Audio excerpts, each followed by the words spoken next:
Hidden in tropical jungles, buried in ancient texts, lie mysterious clues to man's forgotten military genius.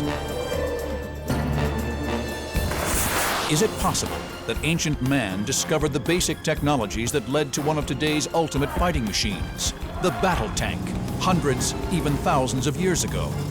Bulletproof armor invented for a war that killed a king and tore a nation apart.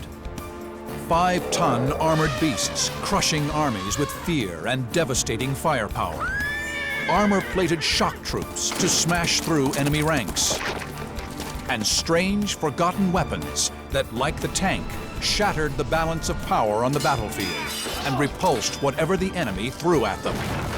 Unlocking the secrets of ancient tank tech is our ancient discovery.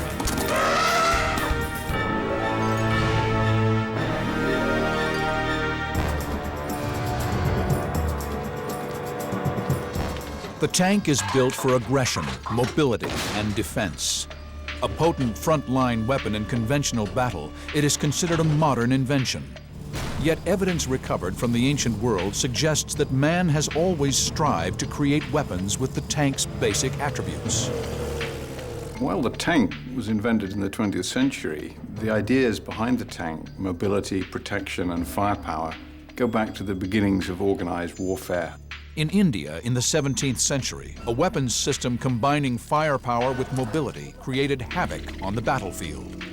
The elephant was drafted into war, an animal weighing 5 tons and capable of moving over rough terrain at speeds of up to 20 miles per hour, mounted with platforms carrying heavy cannon fired by specially trained gunners.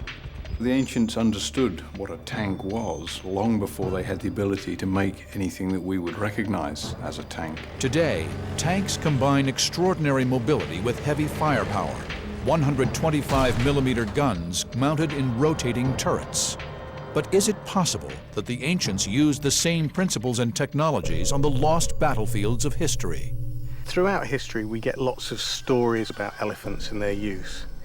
But in a document from 1616, we get a really exciting, intriguing eyewitness account of elephants being used in an unusual way. In 1616, British traveler Edward Terry reported that Indian war elephants were armed with heavy guns 6 feet long, mounted on wooden frames. He states that Akbar, the Mughal king, was using cannon on elephant back. That turns an elephant from a mobile fighting platform and a beast of war, much as a stallion or a battle charger might be, to an animal-powered equivalent to the battle tank. There is evidence that elephants were used in battle in India as long ago as 1100 BC. At first, their main function was to give commanders a better view of what was happening on the battlefield. This is where the Indian kings would have stood in battle. They would have been up on top of the elephant, surveying the battlefield, commanding the position, flying their flags. This is a very powerful way of presenting yourself on the battlefield. Commanders soon realized that elephants could be used in the front line. Massed in their hundreds, charging down on the enemy, the air filled with dust and trumpeting, the earth trembling under their feet. They were a terrifying, chaotic sight. The elephants themselves were trained to pick up horses and riders in their trunks and dash them to the ground, to their ruin. They also had their tusks sawn off and fitted with tusk swords, and one such looks like this. This fits on the sawn-off end of the tusk, so that instead of the natural end of the tusk, you have this double-curved blade with a huge, fat, armor-piercing point at the end, which would make a fearsome square wound in anything it hit. Their function on the battlefield was simple: to smash through the enemy's ranks and wreak havoc on his order of battle. They will break the enemy's formation. They will cause chaos in the enemy's front ranks. They will give you an opportunity to cross the ground, to attack the enemy hand to hand on your terms. Sometimes the elephants carried archers, a specialty that required years of practice, not to mention a supreme sense of balance. But the discovery of gunpowder changed the tactics of elephant warfare. Between the 16th and the 19th century, the The Indian subcontinent was dominated by one of the greatest states in history, the Mughal Empire, ruled by the Emperor Akbar. Akbar was the third of a highly successful series of Mughal rulers of India. He was around in the 16th century. He was known as a great military innovator. He was driving for technological advantage over his enemies in an effort to hold sway over the vast part of the Indian subcontinent. The British traveler Edward Terry is very specific about the weapon he saw on the elephant's back. This is a conjectural reconstruction of what Terry describes. First, he uses the word gun. Mounting a cannon on its back would transform the way an elephant was used on the battlefield. The animal would become a mobile artillery unit. The gunner would have a 2-meter height advantage, giving him enhanced range and visibility. Experimental archaeologist John Naylor has traveled to the jungles of Southeast Asia to investigate the advantages and disadvantages of this ancient tank. But before mounting the weapon, there were other problems the ancients had to solve first. John is investigating each one in turn. The first problem was weight. At the time, heavy cast bronze cannon were the norm. The elephant cannon demanded iron, which is 20% lighter than bronze. This is much lighter than a bronze or brass piece, coming in at about 400 pounds. The second problem is reloading. Most guns in the 17th century were muzzle loaders. The gunner had to walk round to the front and shove the powder, wadding, and missile down the front of the barrel. Obviously, if you're balanced on an elephant, you can't walk round to the front to ram the charge home and load it. Cannon forged of iron and not cast of bronze can be made with an opening at the back, called the breech. The missile and the gunpowder are packed into a separate cylinder, effectively a giant bullet. This is slotted into the breech. This means you can load from the back rather than the front. The final problem to be solved before mounting the gun is how to aim it.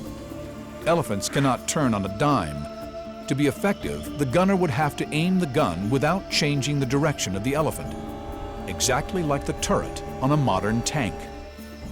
The key to how you aim these is in the swivel and the pintle.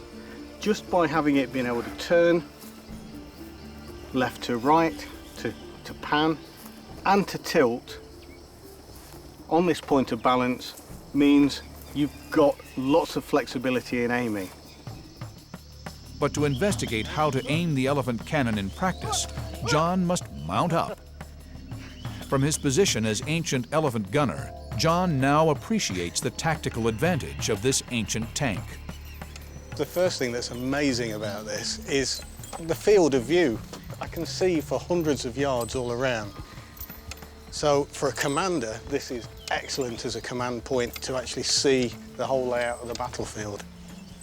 This is an awesome weapons platform. To test the targeting system, John has modified his replica cannon to fire paintball rounds. Real explosives and real iron cannonballs cannot be used in case they endanger the elephant or John himself. Practice targets have been laid in a clearing on the edge of the jungle, exactly the same terrain that ancient commanders preferred to attack in. Here we go. Yes, that's dead. It's a real learning curve. It's working out the movement of the elephant, the movement of the gun, and the movement of the target in relation to both. John has discovered the trick of the ancient aiming technique. I ended up more like a naval gunner, learning to wait for the point where the gait of the elephant is in line with the target. As a weapon system, I think we've shown that it would have worked, especially against packed infantry. You add in bows and other weapons in there, grenades and all the rest of it, armour everybody up. This thing would have been devastating. Over centuries, weapons became more powerful, armor became more sophisticated, and elephants themselves changed through breeding and training. Still, elephants survived for over 1,000 years as the front-line war engine of imperial armies. But it was not only animals that laid the foundations for today's tank tech. Ancient sieges were a forging ground of military innovation. Ancient Discoveries is investigating an armored fighting machine that battered a whole nation into submission. The ability of a tank to smash through obstacles and enemy defenses is essential to its military effectiveness. This capability was also at the heart of the tank equivalents of the ancient world: siege engines. From 300-foot-high armor-plated siege towers to trebuchets, capable of firing burning missiles over 1,000 feet. Siege technology is a very advanced, sophisticated thing in the ancient world because of the inherent difficulties of breaking into defended places. In the 2nd century AD, the Roman Emperor Trajan led a campaign against the Dacians, a tribe living on the northern frontier of the empire. Trajan was a new emperor wanting to make his mark. The way you did that as a Roman emperor was by winning military glory. Under the previous emperor, Rome had suffered a series of defeats at the hand of the Dacians, and they'd become almost a traditional enemy. The war is chronicled on Trajan's Column, which still stands in Rome. The reliefs show versions of a simple yet brutally effective siege weapon, the battering ram. It's so simple. It's what the police use if they want to bash down your door, like batter it down. And you want to attack a castle, well, you need to bash the walls down or bash the gate down. The largest battering rams weighed up to 3 tons. They were usually suspended by ropes from the roof of a frame on wheels. Teams of soldiers used muscle power to swing the ram back and forth, building up enough momentum to smash through the wall or gate. To protect the soldiers from arrows and stones that could be dropped from city walls, a solid oak frame was covered in wood and animal hides. The problem is, wood and animal hide is flammable. Defenders could pour burning oil or petroleum-based products onto the ram covering, burning the shelter and the men beneath. Ancient engineers came up with a startling solution: chemical fire retardant. The material that was used was alum, and this was used to prevent wood burning. Alum is a naturally occurring rock. It's a mineral which contains aluminium, and this is a particular rock here from which alum can be extracted. This is alunite. Chemist Nicholas Norman is using alum to cook up some ancient fire retardant. The way in which they would have extracted alum would be to heat this up for long periods of time in air and to keep it moist as well. And the physical effect of that is to turn the rock into a powder, and that dissolves in water. That could therefore be painted on things like wood. Alum works by chemically cooling the fire. A reaction takes place which actually takes heat in, an endothermic process. And the effect of that is to take the heat out of the fire in a similar way to water does. Ancient model maker Richard Windley has been investigating the ancient texts. He wants to know whether alum really works. What we want to try and do is to do an experiment using alum, and we're going to soak hessian or canvas in an alum solution, and then once that's dry, what we're going to try and do is to set fire to a piece of the untreated material and the treated material and see what the differences are. The left-hand canvas is treated in the ancient fire retardant. The right is untreated. Using a replica ancient flamethrower, Richard puts alum to the test. Hopefully, we'll be able to see that the alum-soaked canvas is fire retardant, if not fireproof, and we expect the other canvas to char and burn. Richard's flamethrower uses a combination of sulfur and charcoal to produce flames of up to 1,000 degrees.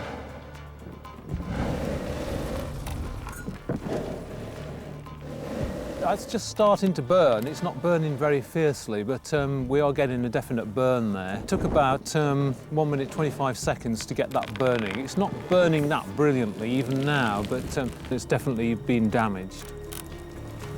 How will the untreated canvas compare? That one seemed a lot quicker.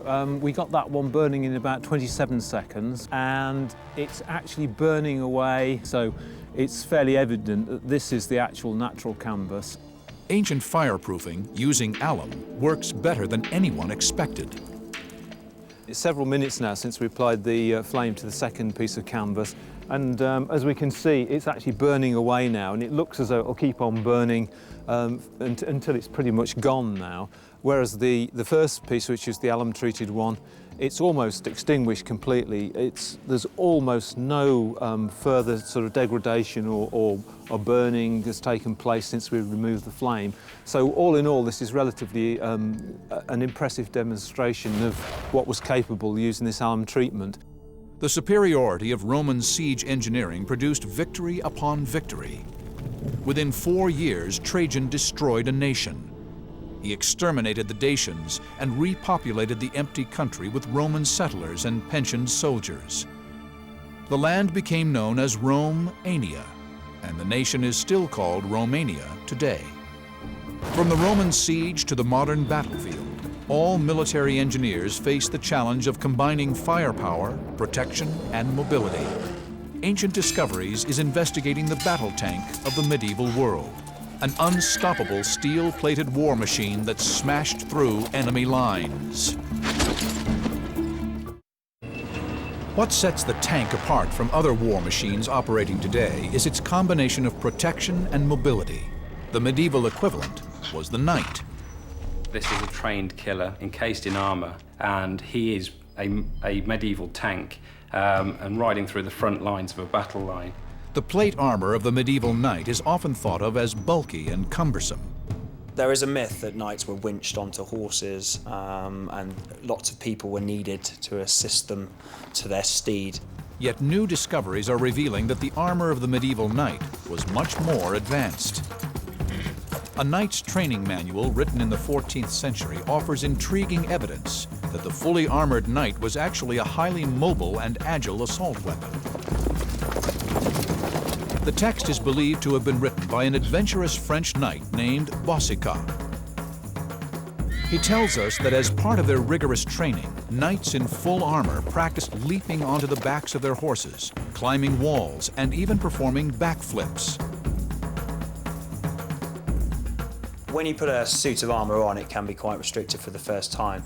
It's very heavy, and as soon as that helmet comes down, it's very claustrophobic, and if you're not used to it, it's very, very daunting at first. So knights used to train religiously in order to get, used to it before they went out on the battlefield. The secret of how the full-plated body armor allowed knights such freedom of movement was articulation. Articulated armor is steel armor that joined together with rivets to enable the wearer to be encased in armor, yet still move freely. It's very important that the plates are very close together. Full movement can be maintained during combat without failing. The metal joints and rivets in full plate armor mirror the joints in our bodies so that they move smoothly with the actions of the soldier on the battlefield. Actually, wearing the full plate armor, you are still very agile and you can still do pretty much anything any normal man can do. Expert horseman Carl Ude Martinez is preparing for the ultimate demonstration of the knight's agility, the joust. On a joust, you need to be able to really move quite well. You've got to be able to control your horse. And not only are you holding your reins in your left hand, you've also got a 12-foot lance in your right hand. A full suit of plate armor worn by soldiers in the 14th and 15th centuries weighed an average of around 60 pounds. This is lighter than the 91 pounds a typical U.S. soldier carries into battle today. For jousting, this light military combat suit was often reinforced with heavier, bolt-on protective plates. Your midriff is protected by the biggest part, the chest and the back. That joins together with a strap. Then the cuirass is this bit here, the lathe bit, which enables you to sit in the saddle and is very articulate. That protects from your waist down, basically, and the tops of your thighs. And then I have leg armour on the bottom. As we move up to the top here, as you can see, my shoulder and my elbow protection is in two parts, enabling me to move my arm around. If it was in one part, I'd find it very hard to move this left arm. One of the most articulated parts of the armor were the gloves, known as gauntlets. Each gauntlet could contain hundreds of rivets and up to 60 articulated separate pieces. These gauntlets that I'm wearing here is probably a very good example of how articulated the armor had to be. You can see that there's several layers to this. It's not just all one rigid piece. Fingers had to be very mobile in order to clutch hold of weapons, swords, reins.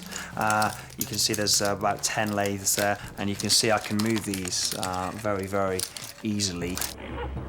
Skills used in warfare were also used in jousting. Mounted knights like Bosika, who was known as a master of the joust, would charge at their enemies with weapons like the lance to kill or disable them in one powerful hit. Judgment time, I guess. I'm going to be galloping at 15, 20 miles an hour in a straight line with a 12-foot pole. Somebody else is going to be doing exactly the same. So we're going to collide at 30 to 40 miles an hour. The impact is going to be strong. Now it's time to put my trust in the armour that the knights wore in the medieval era. The medieval lance was up to 14 feet in length. It was made of wood, usually ash or oak, with a sharp metal tip made of iron or steel. Its origins are as old as military horsemanship. It began as a heavy spear designed to take out enemy horses and riders. But during tournament jousts, the head of the lance was fitted with a crown-shaped metal cap instead of the sharp point. The purpose of this was to allow the lance to catch onto the shield, making it easier to unhorse your opponent or break a lance on him, actions that scored highly in the tournament.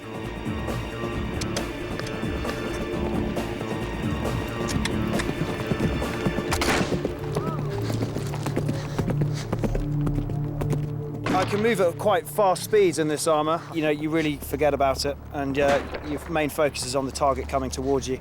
I'm able to move my body, take my lance across, and I'm able to get my shield out. So I'm actually very mobile in the saddle. The combination of protection from full articulated body armor with weapons like the lance and the speed of the horse turned the knight into a formidable shock attack weapon on the medieval battlefield. Used against ground troops in open battle, the knight in full-plated armor reigned supreme for several hundred years. By the end of the 15th century, the armourers had cracked it completely. They could make beautifully articulated armour of steel plate, fully hardened and quenched, of the very finest imaginable quality. And if you could afford it, you could be safe on the battlefield from all the weapon systems that were around. The plate armor was so well articulated that when NASA began researching the hard-shell spacesuit for the first moon landings, they looked to the 15th century armorers for inspiration. Although plate armor did not make it into space and astronauts found other more advanced materials, the story of plate armor is not over.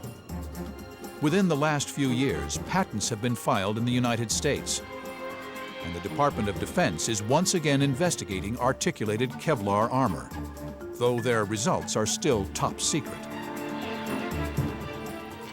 As with every successful military innovation, articulated armor's supremacy on the battlefield was challenged by a new technology, the gun.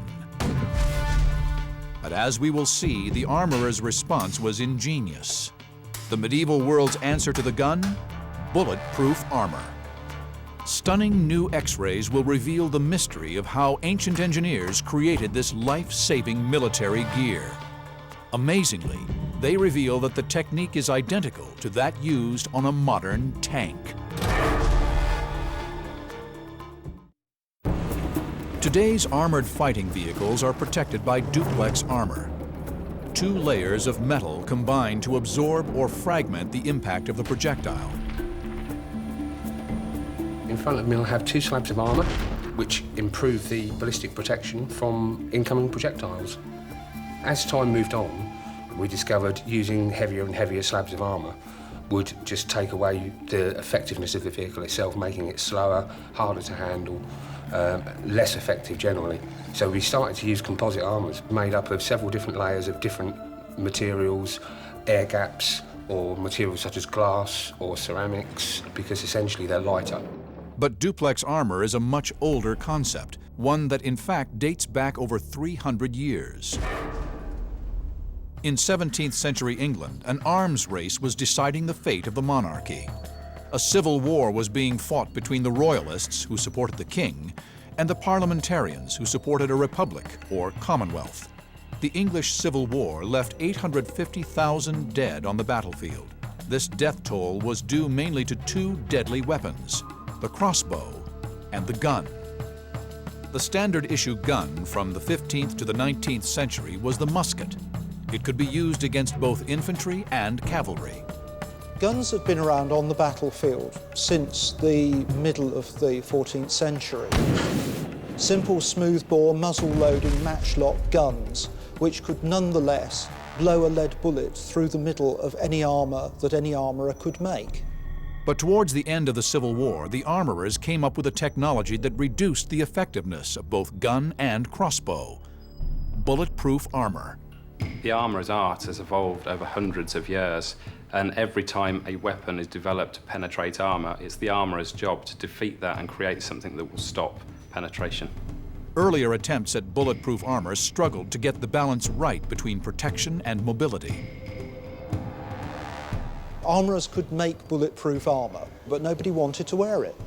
It was getting heavier and heavier, and they were constantly seeking ways of getting round the problem of the weight. Ancient Discoveries is investigating how the armorers of the English Civil War unlocked the secrets of lightweight bulletproof armor. It's a journey that begins with a set of discoveries at the Royal Armouries in Leeds, Britain. While using X-radiography on a series of breastplates made in the 1650s, researchers uncovered startling evidence that the armorers were experimenting with technology that was way ahead of its time. They were using duplex armor. Well, one of our most exciting recent discoveries has been these duplex breastplates. And they're clearly an experiment that was going on in the middle of the 17th century to make lighter bulletproof armour by doing multiple layers of metal in a single piece. But the X-ray revealed an entirely unexpected feature. We can see here the outline of the two breastplates crimped together around the edges. But also, internally to this, we have a third piece of armour. This third layer was unknown before these X-rays were taken. And this is actually part of a pikeman's leg arm. It's what's known as a tasset. We can still see the rivet holes in there that help us to identify its function. The breastplate is reinforced by leg armor, astonishing proof that English armorers were using triplex armor systems. But because of the lack of ballistic data from the period, the true effectiveness of duplex and triplex armor against 17th century firearms remains a mystery. We have no ballistic data about shooting bullets at these things because the problem is that we don't really want to shoot bullets at historical objects and destroy them. And I suspect the manufacture of replicas and testing of those, as close as we can to the real thing, might be the best way forwards.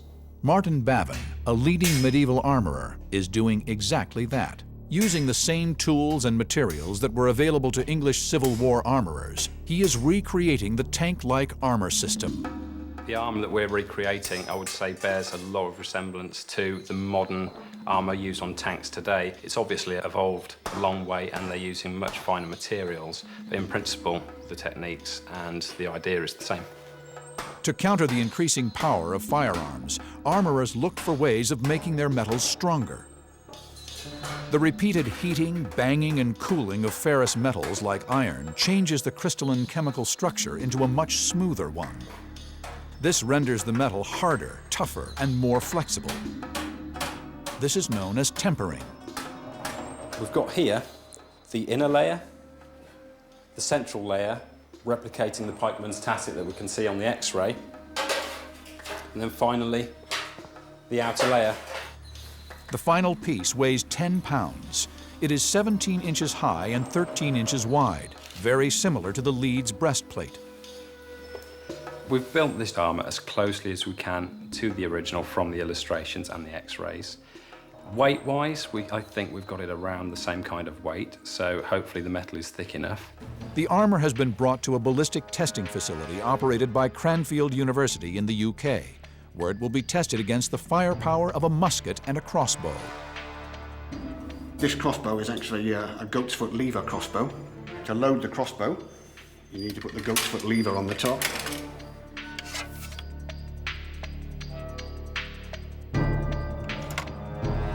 The crossbow is now cocked and ready to fire. And you place the bolt on the crossbow, and away to go.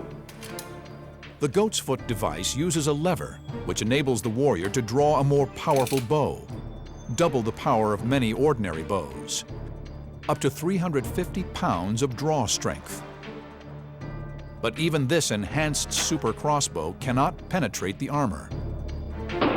Today, the crossbow may not seem as deadly as the gun, but in the Middle Ages, they were considered so lethal that for many years they were banned by the Pope.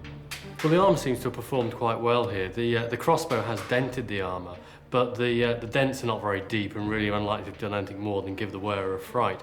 There's also no sign of any cracking there, so this armour seems to perform very well against the crossbow.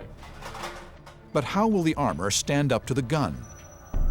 The team is resetting the lab for the musket, which will be mounted in a clamp and fired remotely.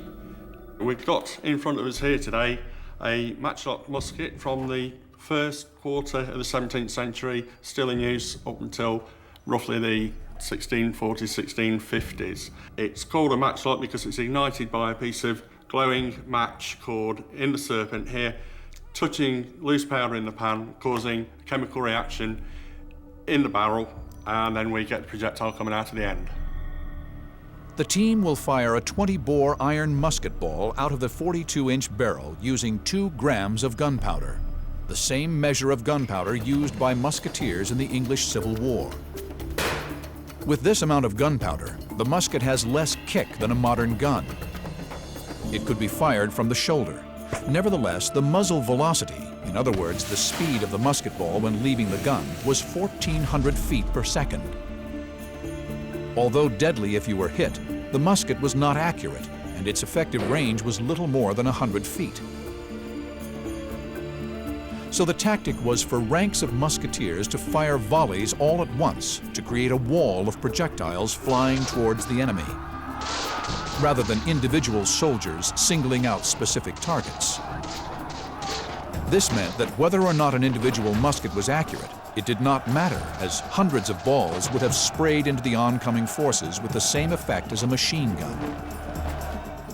The inaccuracy of the musket was overcome in an ingenious way in the battle for Nagashino Castle in Japan in 1575.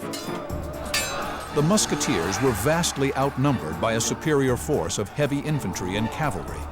The commanders ordered the front ranks of musketeers to carry 3 guns each, so they could let off all 3 in rapid succession. 3,000 balls, 200 pounds of fast-moving lead spraying out in less than a minute, devastated the enemy forces, and the battle was won.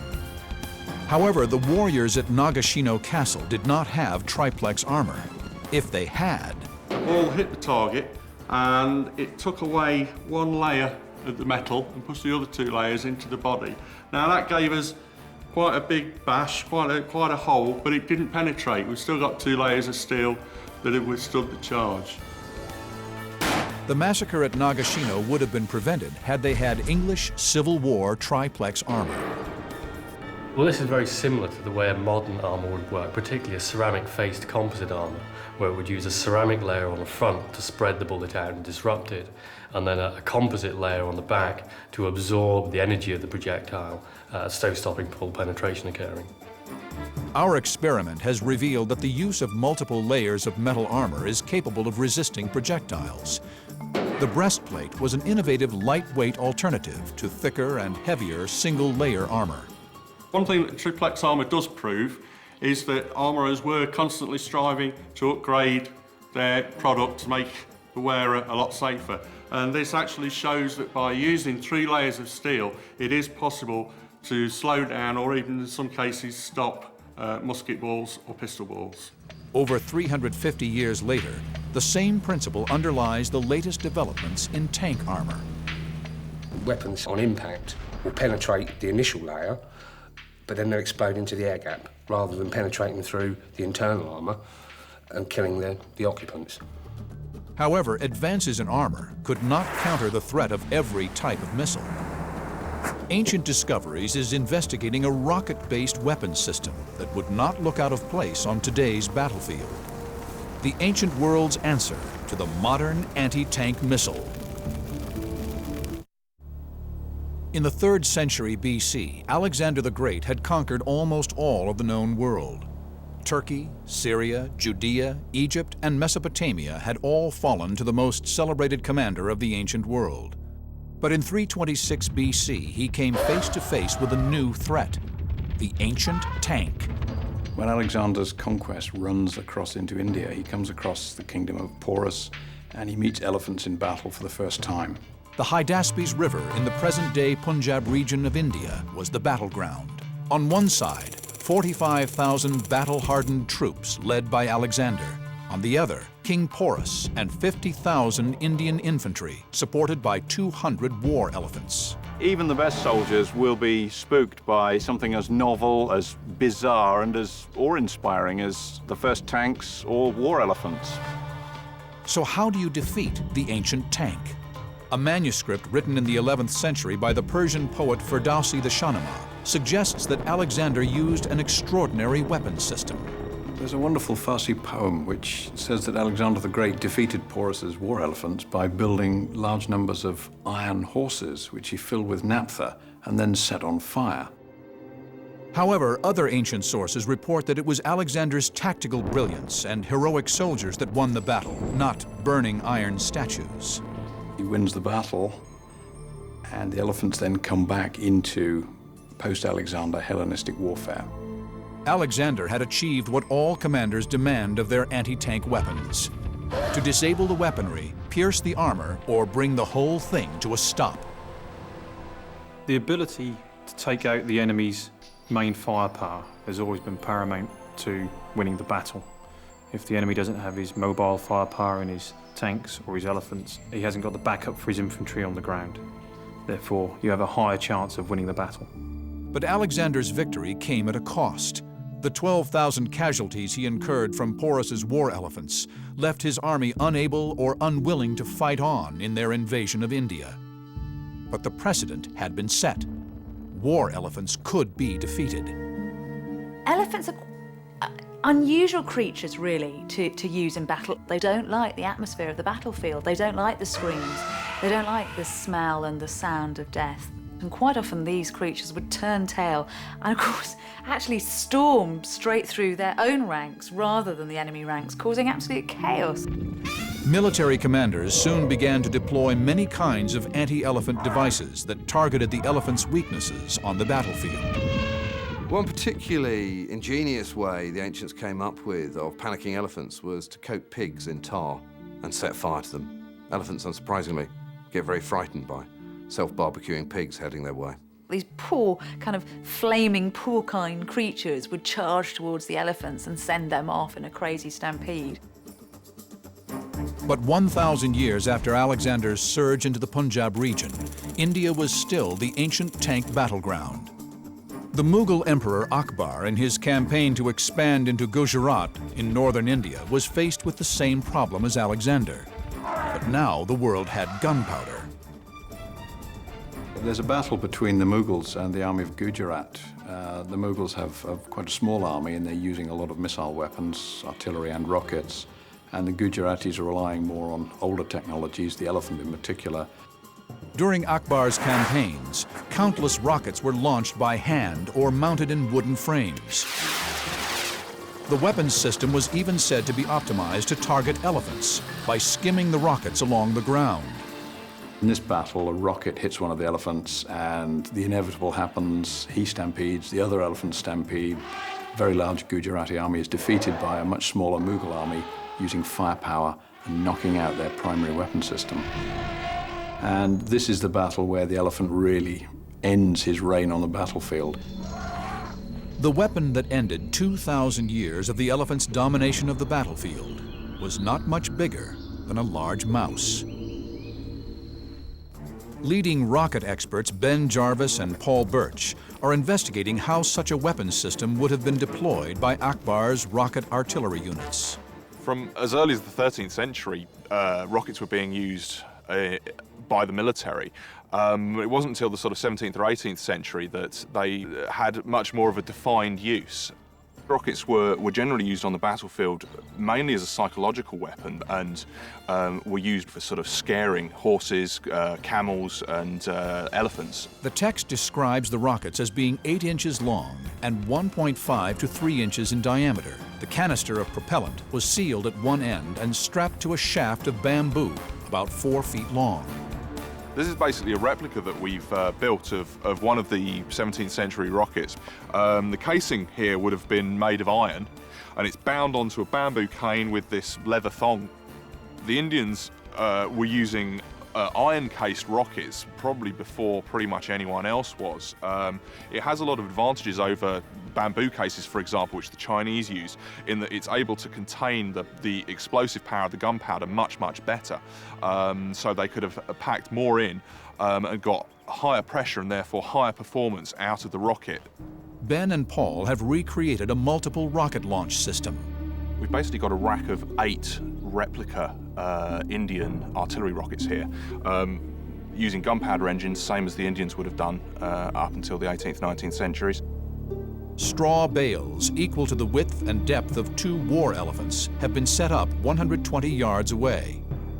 Using these sort of old bamboo canes and the same sort of technology that they would have used, accuracy isn't exactly guaranteed. So this is probably one of the reasons why they use quite so many rockets. Batteries of 8 or 10 would commonly have been used. On this test, we've got the angle we think about right. So we're hoping that these ones should be fairly accurate. We're aiming for a fairly straight flight. How will the weapons system that ended the reign of the war elephant behave under test conditions? Seen here in 3D, the rocket's trajectories are wild and inaccurate, with no 2 rockets showing the same line of fire. But just as the ancient engineers must have done, testing the war elephant destroyer involves refining and retakes. We're going to do another test of a single rocket this time. We've picked one that's got quite a straight stick. We've lowered the angle about another 5 degrees, so we're going to have another go, see if we can actually get it to hit the target. Despite the team's new calculations of what angle the launcher should be set at, they are finding it a difficult challenge to hit the target. Did the Indian rocket men know something that Ben and Paul have yet to find out? The texts that we have about these Indian artillery rockets tell us that they were actually able to sort of hit targets with different diameter rockets and do calculations to work out what elevation. Having done all these tests today, if nothing else, it proves that they must have really known what they were doing, because it's proven a lot harder than I thought it was going to be to actually hit a target, even from fairly close range. The team has set the launcher at 12 degrees. They hope the straight line from launch to target will provide better results. While lowering the degree of fire has brought improved results, with 3 rockets keeping a lower trajectory, replicating the feats of the ancient Indian rocketeers is proving a very difficult challenge. After firing over 25 rockets, the team have decided to move the weapons system closer to a range of 80 feet. Firing at close range brings success. Well, we finally managed to actually hit the target. If nothing else, we've learned today that these rockets really probably were very, very inaccurate. And in terms of actually hitting a fixed, let alone a moving target, it would have been very, very hard for them. If you're firing hundreds of them at a time, it only takes one of them to go even near a horse or an elephant, and the effect would have been devastating. At this range, the terrified Indian soldiers would have had to wait until the elephants were almost on top of them before firing. Just as today, tank battles were fought with technology, but won by the bravery of the men. I think there are brief moments when the elephant is the tank of the ancient and medieval world, but they're very brief because the innovative thinking of people like Alexander the Great, the Mughal emperors like Akbar, they very quickly realize that they have to neutralize this advantage which the enemy has, and they do so. From fearsome armed elephants to ingenious bulletproof armor, the ancients' arms race to produce the most sophisticated assault and defense systems revolutionized the way they fought wars. Wherever the battleground, every ancient general called upon his engineers and armorers to give him the upper hand in conflicts that have shaped our history. Ancient Discoveries has uncovered weapons technologies that not only defined the ancient world, but also laid the foundations for the machines that dominate the battlefields of today.